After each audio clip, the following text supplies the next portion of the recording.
Hello friends, welcome to Bus Tutorials. It is a platform to educate yourself. तो दोस्तों, जैसे कि आप सभी जानते हैं कि हम बात कर रहे थे क्लास 10th की और इसमें हम पढ़ रहे हैं उसका सोशल स्टडी सब्जेक्ट जिसका हम पढ़ेंगे हिस्ट्री पार्ट। हमने इससे पहले जो चैप्टर स्टार्ट किया हुआ है उसका नाम है the rise of nationalism in Europe. दोस्तों, इसके फर्स्ट सेकंड थर्ड और फोर्थ पार्ट को मैं इससे पहले वाली वीडियोस में कवर कर चुका हूं। अगर आप वो वीडियोस देखना चाहते हैं तो आप इस वीडियो के डिस्क्रिप्शन में जाकर उन वीडियोस को देख सकते हैं। और साथ ही अगर आप फिफ्थ स्टैंडर्ड से 10th स्टैंडर्ड की कोई स्टूडेंट हैं तो आप चैनल के डिस्क्रिप्शन में जाकर उन अपने स्टैंडर्ड की वीडियोज़ को भी देख सकते हैं। आज की इस वीडियो में हम बात करने वाले हैं इस चैप्टर के पार्ट 5th और 6th की। तो दोस्तों, बिना वक्त गंवाए शुरू करते हैं हम आपकी आज की वीडियो। तो हम पढ़ने वाले हैं विजुअलाइजिंग द नेशन, मतलब किसी राष्ट्र की परिकल्पना किस प्रकार की जा सकती है। दोस्तों, आपने किसी राज्य के शासक के प्रारूप को तो किसी भी किरदार में देखा होगा, परंतु क्या आप सोच सकते हैं कि इस राष्ट्र को किसी किरदार में अभिव्यक्त किया जा सकता है? बिल्कुल दोस्तों, आप तो इससे पूरी तरह परिचित होंगे क्योंकि हम अपने भारत को भारत नहीं, भारत माता कहते हैं और यह भी हमारे इस भारत राष्ट्र का स्त्री रूपांतरण है। तो उस समय के कलाकारों ने इसी प्रकार से फ्रांस और जर्मनी जैसे राज्यों को भी स्त्री के रूप में रूपांतरित किया। तो अपनी जर्नी को हम इन्हीं देशों को समझते हुए शुरू करने वाले हैं। तो आइए दोस्तों, हम शुरू करते हैं इस देश से। इस फ्लैग को देखकर आपको पता चल ही गया होगा कि मैं किस देश की बात करने वाला हूँ और आपका जवाब बिल्कुल सही है, हम फ्रांस की बात करने वाले हैं। दोस्तों, फ्रांस में जो पोर्ट्रेट बनाया गया उसका नाम रखा गया मारिया, जो वहाँ पे एक फेमस किरदार रहा। और इस किरदार में उन्होंने एक पोर्ट्रेट बनाया जिसके माथे पर इस प्रकार की कलगी थी और उन लोगों ने उसके लिए पोस्ट बना दी, मतलब पोस्ट के ऊपर उनकी जो थी फोटो बनाई। साथ ही दोस्तों, फ्रांस में लोगों ने लाल टोपी, जुड़े हुए स्टिक्स और इस तरह के और भी प्रतीकों का इस्तेमाल किया है। अगर आप उन्हें बहुत अच्छे से पढ़ना चाहते हैं तो आपको पढ़नी होगी हमारी 9th स्टैंडर्ड की वीडियो, क्योंकि आपने पिछले क्लास में वीडियो वो चीज़ पढ़ी है तो आप उनको इस वीडियो से बहुत अच्छे से आसानी से समझ पाएंगे। तो दोस्तों, फ्रांस के बारे में मारियान का यही जिक्र है आपकी बुक में। और अब फ्रांस को पूरा पढ़ने के उपरांत हम अगले राष्ट्र की तरफ जाते हैं, जो कि ये है। इस फ्लैग को देखकर भी आप समझ ही गए होंगे कि मैं जर्मनी की बात करने वाला हूँ। दोस्तों, जर्मनी के जो पोर्ट्रेट बनाया गया उसका नाम रखा गया जर्मेनिया। जर्मेनिया का पोर्ट्रेट कुछ इस प्रकार का है। इसके अंदर बहुत सारे ऐसे प्रतीक दिखाए गए जो कि जर्मन राष्ट्र को और संबोधित करते हैं, जिसमें सबसे पहला जो प्रतीक है वो आप देख सकते हैं। इसमें नीचे की तरफ जो हथकड़ियाँ पड़ी हुई हैं वो भी टूटी हुई, दरअसल ये वहाँ की आज़ादी का प्रतीक है। वहीं पर जर्मेनिया के छाती पर जो आप कवच देख रहे हैं, ये जो कवच है इसके ऊपर ईगल बना हुआ है, ये वहाँ पे उनकी शक्ति का प्रतीक है। साथ ही आप इस जर्मेनिया के सर पर जो मुकुट देख रहे हैं वो बलूत की पत्तियों से बना हुआ मुकुट है, ऑक लीव से बना हुआ है। और ये इस बात को दर्शाता है कि वहाँ के जो लोग हैं वो बहुत ज़्यादा क्या है, बहादुर हैं, क्योंकि वो बलूत वीरता के प्रतीक अपने आप को मानते हैं, इसीलिए वो बलूत की पत्तियों से ये चीज़ दर्शाते हैं। साथ ही दोस्तों, आप जर्मेनिया के हाथों में खड़ग यानी कि तलवार या मैं कहूँ सॉर्ड देख रहे होंगे। इसका प्रतीक यह है कि जर्मेनिया जो है वो हमेशा मुकाबले के लिए क्या है, तैयार है। कोई भी उसके साथ युद्ध करने के लिए या मुकाबला करने के लिए आए तो उससे लड़ने के लिए वो पूरी तरह क्या है, सक्षम है और तैयार है। लेकिन दोस्तों, इस तलवार के साथ लिपटी हुई एक पौधे की शाखा आपको दिखाई दे रही होगी। दरअसल ये जो पौधे की शाखा है, this is the branch of olive, यानी कि ऑलिव पेड़ की जो है एक ब्रांच है। ये शांति का प्रतीक है। मतलब वैसे जर्मन जो है वो शांति ही चाहता है, परंतु अगर कोई मुकाबला करेगा तो वो उससे लड़ने के लिए भी तैयार है। साथ ही दोस्तों, इस पोर्ट्रेट के पीछे में आप देख सकते हैं कि आपको सूर्य की किरणें दिखाई देंगी। ये उगते हुए सूर्य की जो है वो किरणें हैं।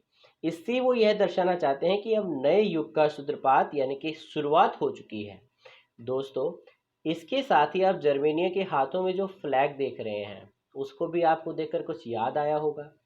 जी हाँ दोस्तों, ये 1848 में उदारवादियों का झंडा था और इससे वो जर्मेनिया राष्ट्र को पूरी तरह से प्रदर्शित कर पाए हैं। दोस्तों, जर्मनी को प्रदर्शित इस प्रकार उन्होंने इस पोर्ट्रेट से कर दिया। जर्मनी को पढ़ने के उपरांत अब हम आगे बढ़ते हैं और जो हमारा नेक्स्ट टॉपिक है वो है नेशनलिज्म एंड इम्पीरियलिज्म, यानी कि राष्ट्रवाद और साम्राज्यवाद। दरअसल दोस्तों, राष्ट्रवाद और साम्राज्यवाद दोनों अलग अलग चीजें तो हैं, परंतु दोनों का एम एक ही है। एक राष्ट्रवाद है जो कि हर एक प्राणी को जो कि एक राष्ट्र में रहता है अपने राष्ट्र के प्रति सोचने के उत्तरदायी मानता है। साथ ही एक साम्राज्यवाद है जो किसी भी शासक को अपने साम्राज्य को सुचारू रूप से चलाने और बढ़ाने के लिए प्रेरित करता है। तो इन्हीं के बारे में हम यहाँ पे पढ़ेंगे। लेकिन दोस्तों, हमने अब तक इस चैप्टर में राष्ट्रवाद को पूरी तरह पढ़ा है, तो अब हम आगे जो बात करने वाले हैं वो राष्ट्रवाद में आने वाले तनावों की बात करने वाले हैं, क्योंकि इन तनावों की वजह से ही साम्राज्यवाद की उत्पत्ति होती है। तो सबसे पहले इन टेंशंस यानी कि राष्ट्रवादी यानी कि नेशनलिस्ट टेंशंस के बारे में हम जिक्र करेंगे और जानेंगे कि क्या कारण होते हैं कि एक राष्ट्र में नेशनलिस्ट टेंशन आती है। तो जो यहाँ पे सबसे पहला जो इसका कारण था वो था 1871 के बाद यूरोप में राष्ट्रवादी तनाव बाल्किन क्षेत्र, यानी कि वहाँ पर सबसे ज़्यादा जो था राष्ट्रवादी तनाव था वो था बाल्किन क्षेत्र। वहीं पर अगर आप देखें तो जो नेक्स्ट इसका जो कारण है वो है इस क्षेत्र में रूमानी राष्ट्रवाद के विचारों का फैलना और ओटोमन साम्राज्य का विघटन। इस तरह की स्थितियों ने वहां पर बहुत ज़्यादा क्या कर दिया, तनाव पैदा कर दिया। साथ ही दोस्तों, जो प्रमुख यूरोपीय शक्तियां थीं उन्होंने अपने साम्राज्यवादी उद्देश्यों की पूर्ति के लिए जो उनके अधीन लोग थे उन सभी की आकांक्षाओं का इस्तेमाल किया, क्योंकि वो नेशनलिज्म चाहते थे और उनकी इस कमजोरी का उन्होंने फ़ायदा उठाया। इस प्रकार से वहां पर क्या हुआ, नेशनलिस्ट टेंशन आई, तनाव पैदा हुआ लोगों के बीच। और जब ये तनाव पैदा हुआ तो इसके क्या प्रभाव हुए उन्हें भी हम लोग जान लेते हैं। We will discuss the impact of nationalist tension.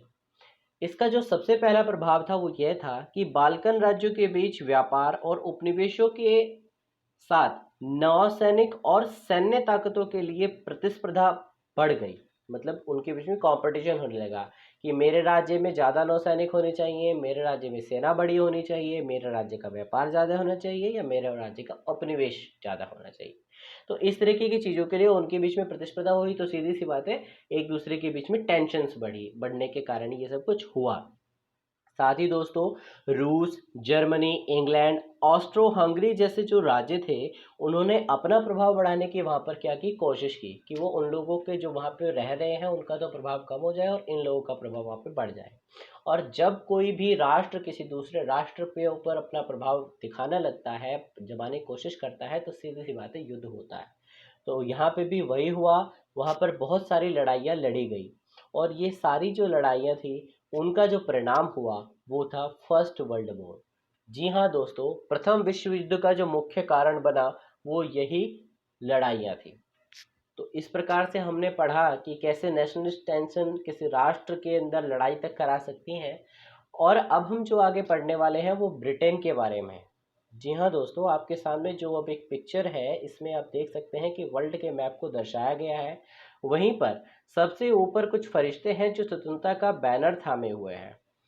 इसके में आगे की तरफ ब्रिटिश राष्ट्र का प्रतीक ब्रिटेनिया जो कि विजय भाव के साथ इस ग्लोब के ऊपर बैठा हुआ है, यानी कि वर्ल्ड लिखा हुआ है बकायदा उस पर, उसके ऊपर बैठा हुआ है, दुनिया पे राज कर चुका है वो।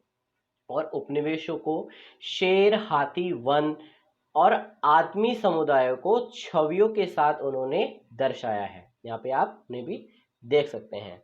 इस प्रकार से वो ये दर्शाना चाहते हैं कि किस प्रकार ब्रिटिश साम्राज्य पूरे विश्व के ऊपर अब फैल चुका है और ये उनके लिए गर्व की बात है। तो इस तरह इस चैप्टर में हमने नेशनलिज्म इन यूरोप को पढ़ा। यूरोप में किस तरह से राष्ट्रवाद का उदय हुआ ये हमने जाना है। तो इस चैप्टर का छोटा सा रिकॉल देते हुए बस मैं आपको इतना ही कहूँगा कि किसी भी राष्ट्र का जो राष्ट्रवादी विचार होता है वह किसी एक प्राणी, एक व्यक्ति से उभरता नहीं है, उसके लिए पूरा समुदाय आगे आता है और जोसेफ मैथ्सनी जैसे लोग उसके लिए संघर्ष करते हैं, तब वहाँ पर क्या होता है, राष्ट्रवाद का उदय होता है, जिस प्रकार यूरोप में हमने देखा। तो अब तक इस वीडियो को पूर्ण करने के बाद ये चैप्टर भी पूरा हो जाता है। दोस्तों आपको ये चैप्टर उम्मीद है पूरी तरह समझ आया होगा। और जैसा कि मैंने आपको पिछली वीडियो में कहा था कि आपको कुछ क्वेश्चंस मिले होंगे, तो इस चैप्टर में भी आपको उन क्वेश्चन के आंसर मिलेंगे और वो क्वेश्चन आपके बोर्ड में काम आने वाले हैं। दोस्तों अगर आप इसी प्रकार से वर्स्ट ट्यूटोरियल एजुकेशन के साथ जुड़े रहना चाहते हैं और देखना चाहते हैं हमारी नेक्स्ट वीडियोस को भी, तो जल्दी से चैनल को सब्सक्राइब कर दीजिए और साथ ही नोटिफिकेशन बेल आइकन पे क्लिक कर दीजिए, क्योंकि ऐसा करने से आपको हमारी नेक्स्ट वीडियोस टाइम पे मिल जाएगी। साथ ही दोस्तों इस वीडियो के पसंद आने पर इसको लाइक और शेयर करना बिल्कुल ना भूलें, क्योंकि ऐसा करने से हमें प्रोत्साहन मिलता है। और अब तक बस ट्यूटोरियल एजुकेशन के साथ जुड़े रहने के लिए आपका बहुत बहुत धन्यवाद। मिलते हैं नेक्स्ट वीडियो में, तब तक के लिए take care and good bye.